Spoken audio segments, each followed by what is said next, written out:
ക്രോക്കോച്ച് Janata party, ആ പേരിന് തന്നെ എന്തോ ഒരു ആകർഷണം തോന്നുന്നു.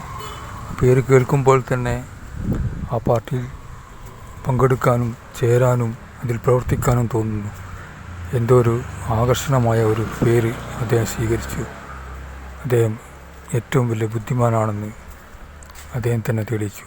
അല്ലാഹു സുബ്ഹാനഹു വ തആല സത്യത്തിനും ധർമ്മത്തിനും വേണ്ടി പോരാടുന്ന ക്രോക്കോച്ച് ജനതാ പാർട്ടിയുടെ സ്ഥാപകനായ അഭിജിത്ത് ദീപ്കയ്ക്ക് അല്ലാഹു തആല എല്ലാവിധ അനുഗ്രഹങ്ങളും നൽകട്ടെ എന്ന് പ്രാർത്ഥിക്കുന്നു. അദ്ദേഹം ഒരിക്കലും സ്വാർത്ഥ താല്പര്യം കാണിച്ചില്ല. കേന്ദ്ര സർക്കാർ ചർച്ചയ്ക്ക് വിളിച്ചപ്പോഴും അദ്ദേഹം പറഞ്ഞത് ഇങ്ങോട്ട് വരട്ടെ എന്നാണ്. ഞാനിപ്പോൾ വലിയ ആളായി, അല്ലെങ്കിൽ ഞാനിപ്പോൾ വലിയ നേതാവായി, അതുകൊണ്ട് എല്ലാവരും ഇട്ടേച്ച് ഞാൻ അവിടെ പോയി എൻ്റെ സ്വാർത്ഥ താല്പര്യങ്ങൾ നേടാമെന്ന് കരുതാമായിരുന്നു. പക്ഷെ ഒരിക്കലും അദ്ദേഹം ചിന്തിച്ചില്ല. ഇങ്ങോട്ട് വരട്ടെ, എൻ്റെ